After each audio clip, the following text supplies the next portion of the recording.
The sound of Sonic's feet. Yeah.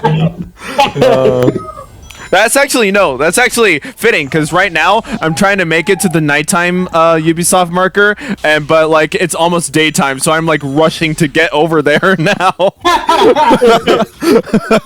Yeah. They should have just not had like markers require a certain time of day. Yeah, they really should, especially since there are only 6 in the entire game. Yeah. Oh yeah, okay. At that point, I was like There's if there was more, I could say I could. Yeah, like if there was like a good handful of them, like that would make sense. But because there's like barely ever used throughout the entire game, it's just kind of weird. Yeah, there are 6, and I am pretty sure there are about 120 of these markers in the entire game. So it's stupid, and I really hope that I can get this one in one cycle, because you know the nighttime system works. Yeah, because that's the thing too. Yeah, if you're in the middle of doing one of these nighttime missions and it's like becoming daytime, you just can't finish the mission, and you have to come back again later.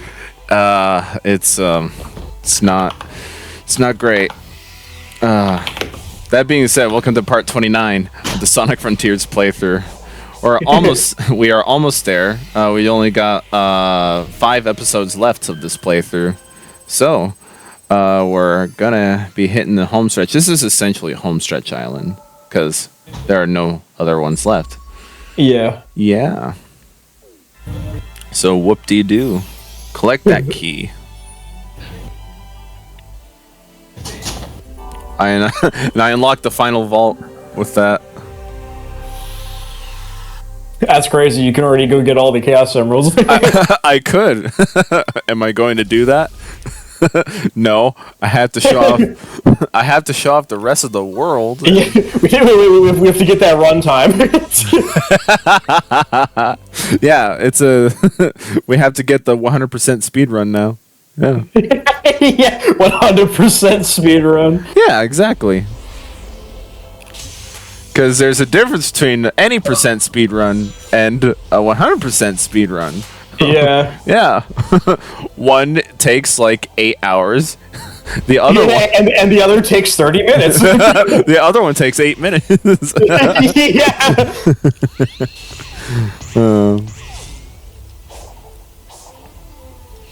Yeah. You can see the little diamonds down there in the ground. Those are the enemies right there. I've stopped fighting enemies altogether at this point.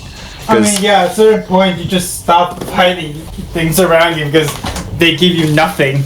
Right, yeah, I have all this. There's nothing important to collect for them and stuff, and they're just especially because like when you they're just kind of annoying also when you're just trying to do other stuff and like because the enemies are still within like a certain range of you, you're still in like a sort of battle mode, and so you just like can't do anything about it. Yeah, that's also annoying. It's like Sonic has 2 different modes. It's just there's the maybe they call it the high speed style and the action style, right? But I mean that's kind of what they like. Oh, like at the beginning of the game when they have like the high speed style, which is for like use this if you're like used to Sonic games, and like action style, which is like if you're like not as familiar with like the fast pace of Sonic and stuff like that. And like literally, I think I like compared what settings are actually changed between the 2 versions. It's literally like 3 sliders.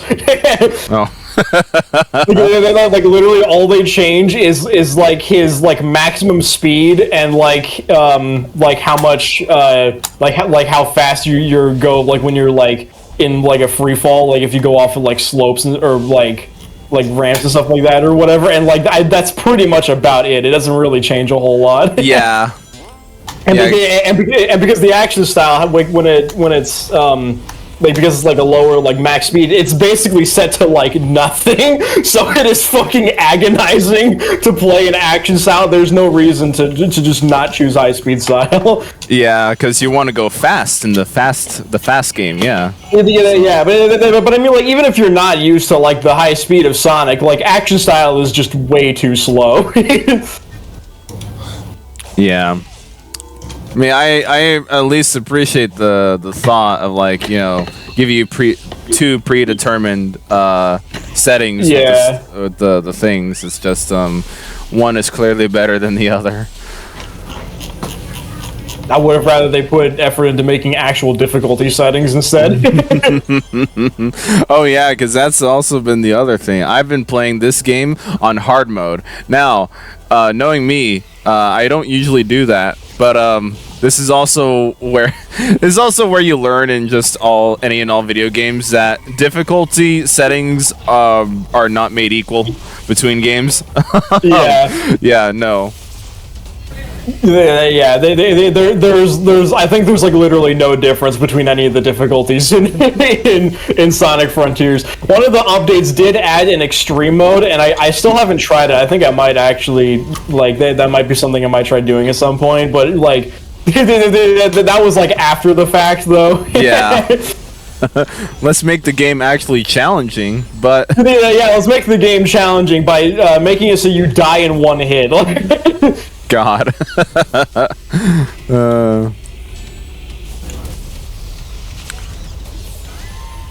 But yeah, as far as I can tell, just from base game difficulties, there isn't much difference at all. Like, it's also hard to tell because with the I guess the RPG elements of the game, you don't know how exactly the like Sonic's defense meter is actually measured within the game's own calculations. Yeah, that is a good point, actually. Yeah, it's kind of hard to tell like what your defense is actually like worth, like compared to Because I mean, I wouldn't be surprised if like I'm at level 33 defense now, if that calculation was different on normal mode or whatever. But I also wouldn't be surprised if it weren't. I mean, I feel like the difficulties are supposed to be like how difficult the enemies and bosses are, but I don't notice any difference, so I really don't know what it does. Yeah, Shark is still annoying no matter what.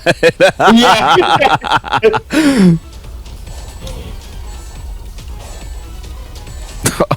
Fuck the parkour. So come on, there you go.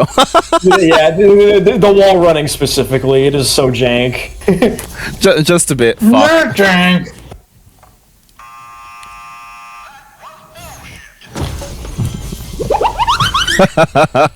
I honestly don't know how I died there, so I'm gonna try it again. Get the Chaos Emerald. Yeah, maybe. Yeah, the wall running is super incredibly weird because it kind of feels like, you know, because like it's directional. You can go like up, down, left, and right and stuff on it and stuff, whether you're like climbing on it or like running on it. But it feels like the direction of what forward is depends on the camera angle. So like unless you're facing straight on with the wall, you're just gonna be going at like a weird angle if you press forward. Yeah, that's the thing. I mean, in any other context, I'm having trouble jumping off the rail. I was trying. I just noticed that you kept like fidgeting. I was like, "Are you trying to jump off of it?" I didn't mean to go on the rail. I just wanted to grab the portal gear. No, Sonic, don't do that. Oh man, what a typical Sonic game moment. I mean, there's a reason that like M speed exists. Huh? Like when in most Sonic games they have like they abuse the camera angles to just fucking break the game. There's nothing like speedrunners. Oh yeah, I know what you're talking about. Yeah, there's like a in like Generations, and I think probably also in like Unleashed and stuff. There's like a thing you can do where it's like if you hold the control stick like not all the way, but you just like kind of barely tap it in a direction, and then if you like boost and like slide, or like if you like jump and slide in a certain way or something, you like gain way more speed than you're normally supposed to, and so you can just go flying through levels. Is that how they do that? Okay. Yeah, and there's like a very similar but slightly different setup you do for like if you're in like a 2D section where like the camera is like facing sideways and stuff, and you cannot tell me this is fun gameplay. I'm holding the buttons. This is a slow motion. I'm holding the buttons down like a good player. God, that would be so much funner if you actually had to parry him with the time thing. If you had to time it like properly, yeah, Right. at least it wouldn't be so brain dead. I know.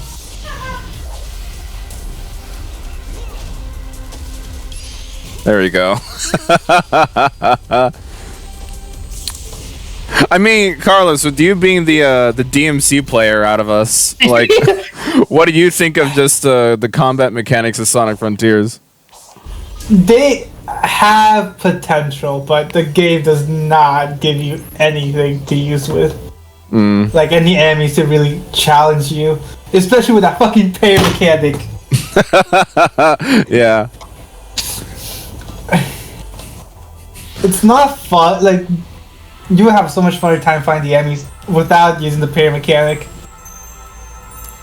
Yeah, I'm sure. Yeah, because it is kind of brain dead. And that's why Sonic Unleashed. No, just kidding. Sonic Unleashed is the best game in the series. If I had, Sonic Unleashed combat better than Frontiers. if I had to, I mean, with like at least with the case of like Unleashed, I like that there's like such a big variety of attacks. Yeah. But the problem with it is that like you'll get to a point where like you're only just going to use the really powerful ones against enemies, and so you're just going to be just mashing the same combo over and over. yeah. Well, I mean, this game isn't that much different. No, like they basically have the same energy, I suppose. But I think If you were to, Probably- if you were to ask me between Unleashed and Frontiers combat, I would honestly say Unleashed.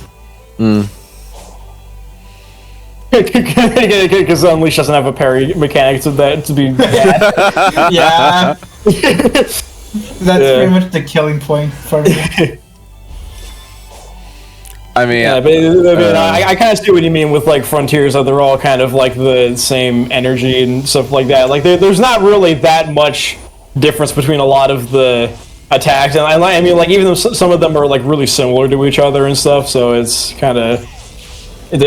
some of them. I see potential for any and all the moves that Yeah, that no, they're I there. think why. Yeah. Uh-huh. But And I mean, there's also like I haven't used it in a while, but I remember a while back seeing like a combat mod that like changes how a lot of the moves work, so it actually gives like a lot of the different attacks like a certain purpose for like when doing combos and stuff.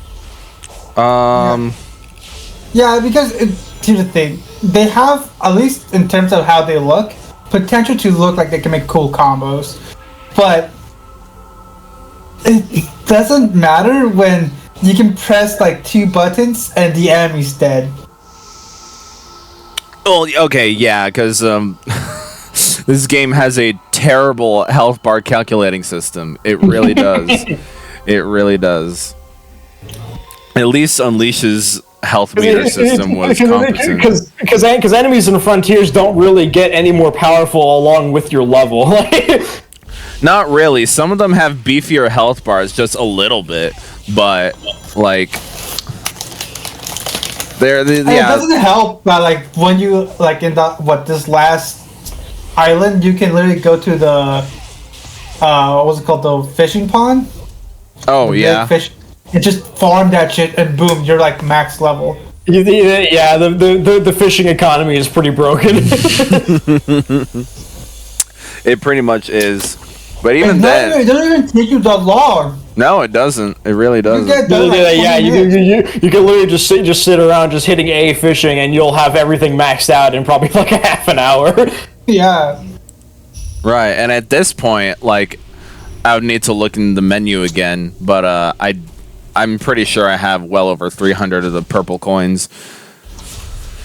Oh, hey, look at that. Hey, would you look at that? 337. Yeah.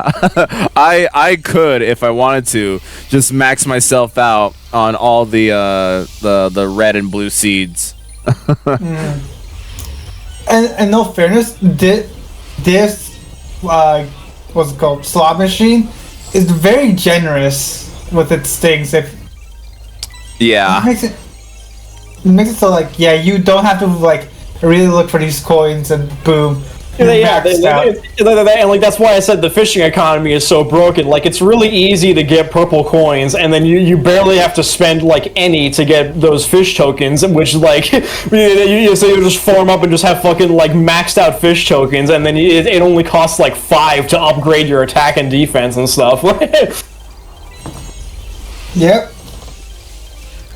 And you don't, and honestly, you really don't need to get to max in order to be competent with the game, because you don't have to get anything close to max in order to just decimate fucking bosses and enemies and stuff. I think I mentioned this before, that by 40 you basically hit the soft cap on damage. Pretty much, yeah. Because I'm at level 3. I'm pretty sure when we get to the supreme boss, well, my power will be at like straight 40, and I can just decimate that thing. Yeah. Now imagine if you were me and you maxed out your attack to 99. I probably killed it in like 5 hits. 5? You're being generous. Because the bosses are in like different phases, so like you like can't do damage unless you wait for a certain phase to happen and stuff. Oh, okay. You finish it in 2 hits. Yeah. Yeah, I'm pretty sure, like, if the game had a much better health bar calculating system, it would be saying something different about the combat mechanics in total. Maybe. I mean, when it comes to, like, the different abilities, like... They look cool. Yeah, they're flashy, but, like... they're definitely flashy, and, like, there's some, like... multi-use things with the different button combinations, and that's fine, and the button combinations aren't that hard to pull off, which I actually appreciate, but it's also like just generally the flow of the combat system, you know, moving from one maneuver to the next, I feel like it only flows when it wants to flow. Yeah, because sometimes you have to do a homing attack first to even start a chain, right? And so you do the homing attack, then you start a chain. Then if you want to go to the next one, it'll either do it right away, or like you'll have to do the homing attack again in order for it to register something. But it's only flows when it wants to flow. you missed that jump. Yeah, I did. But yeah, like I feel like I've been doing a pretty decent job at killing the guardians in this game, and I can usually do them in one cycle, and so because I mean, yeah, but the guardians aren't that tough. Well, none of the enemies are that tough. Well, yeah, again, poor health bar calculating system. But sometimes, you know, when they get into their second phase, they get really annoying. Some of them do. So I like to kill them all in one run. So I figured out like the perfect like combo for myself to do, especially at this point of the game, because I I open with that boss eviscerator. Yeah. Fucking cross slash it, half the health bar's gone, and then I just wallop it. You gonna unlock that move? You have beat the game. Essentially. You do have to wait until the Chaos Island though, because that one is a story one. But yeah, it's a story-related attack, but still though, even for the Ares bosses, like I figured out how to do a combo attack in order to get it in one run, without doing the thing. Fine. Yeah. Yeah. or you can be me and just exploit the game mechanics. Mod. Well, like even then, like if you just like keep spamming attacks that like slow down time over and over again and stuff, you just don't give the enemies a chance to do anything back. Oh yeah, I forgot that some moves do, like the stomp one, right? Yeah. Yeah, I forgot that did that. Like I think literally in speedruns, the optimal way to kill enemies is literally just like stomp and then just like do one punch and then you can stomp again. Just do that over and over. That's funny. Yeah.